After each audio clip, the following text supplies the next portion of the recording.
আসসালামু আলাইকুম রহমতুল্লাহ। প্রিয় অনলাইন শিক্ষার্থীবৃন্দ, কি করতেছেন আপনারা সবাই? বসে থেকে শুয়ে থেকে সময় অতিবাহিত করছেন? বা নাকি রিলস ভিডিও দেখতে খুব ভালো লাগে? শুধু হাতের ইশারা, ফানি ভিডিও, মজার ভিডিও। তো যাই হোক, যা কিছু দেখেন না কেন আপনাকে আপনার একাডেমিক বিষয়গুলো, আপনার জব প্রস্তুতির বিষয়গুলো ঠিক রেখে অন্যান্য কাজগুলো করতে পারেন আপনারা সাময়িক বিনোদনের জন্য। তবে ওটাতে অ্যাডিক্টেড হওয়া যাবে না। তো আজকে আমরা কি শিখব? আজকে আমরা শিখব হচ্ছে কারেক্ট স্পেলিং।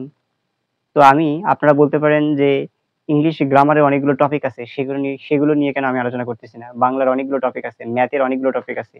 তো একটা বিষয় জানতে হবে যে আমাদের যে বুঝে পড়ারগুলো একবার বুঝলেই ওটা হয়ে যাবে। কিন্তু মেমোরাইজিং পার্ট গুলো আপনাদেরকে কি করতে হবে? টেকনিক অনুযায়ী পড়তে হবে এবং বারবার রিভিশন দিতে হবে।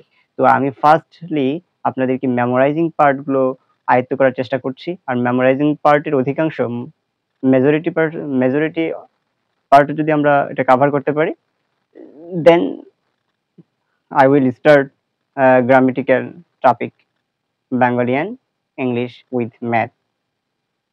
Then আমরা শিখব যে কারেক্ট স্পেলিং।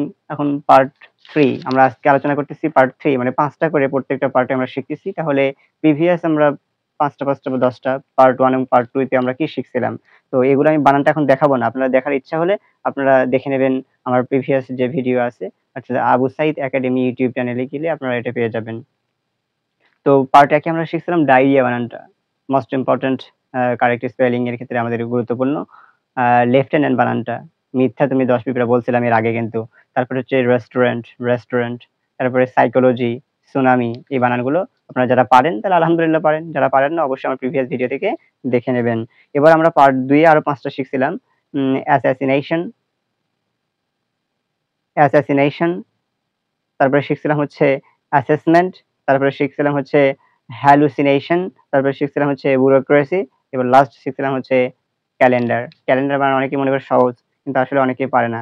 তো যাই হোক আপনারা আমার ভিডিওটা দেখে নেবেন। আজকে আমরা শিখব হচ্ছে পার্ট 3। পার্ট 3 তে আমরা শিখব হচ্ছে কর্নেল বানান। কর্নেল বানান অনেকেই লিখবে হচ্ছে যে COR কর NEL কর্নেল। এটা কিন্তু ভুল। কর্নেল বানান ভুল। তাহলে চলো নেল, চ লয় করে লো, চলো নেল। এরকম করে বানান করে পড়তে হবে। চলনেল, কর্নেল, COLO চলো, NEL নেল, চলনেল, কর্নেল। তো কর্নেল বানান ওইভাবে লিখলে কিন্তু ভুল। তাহলে আমরা বুঝতে পারলাম যে চলনেল এটা হচ্ছে কর্নেল এভাবে লিখবো। নিউমোনিয়া, নিউমোনিয়া বানান যদি লিখতে বলি তখন এই পর্যন্ত লিখবি।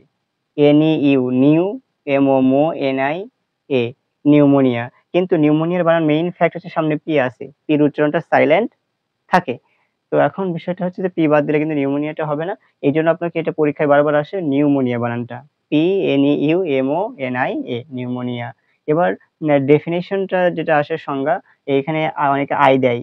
এখানে আই দেয় ডেফিনেশন এখানে ই দেয়।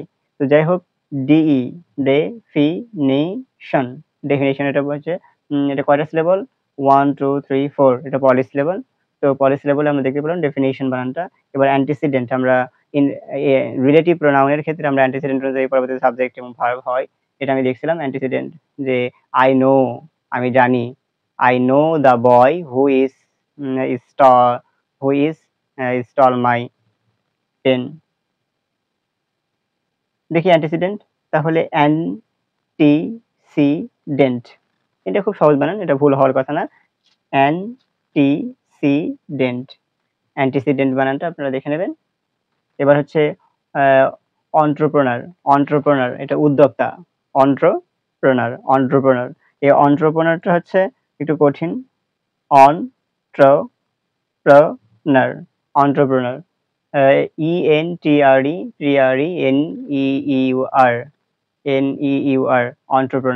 অন্ত্রপ্রেনার মানে হচ্ছে উদ্যোক্তা। এই বানানটা একটু ভালো করে আপনারা দেখে নেবেন। তাহলে আমরা কর্নেল, নিউমোনিয়া, ডেফিনিশন, অ্যান্টিসিডেন্ট এবং অন্ত্রপ্রেনার এই 4 টি স্পেলিং গুলো আমরা শিখলাম। তাহলে ৩ ৫ ১৫ টা হলো। আমরা আগামী ক্লাসের সবাইকে আমন্ত্রণ জানিয়ে আজকের ক্লাস এই পর্যন্তই। এখানেই শেষ করছি। সবাই ভালো থাকবেন, সুস্থ থাকবেন। আসসালামু আলাইকুম ওয়া রাহমাতুল্লাহি ওয়া বারাকাতুহু।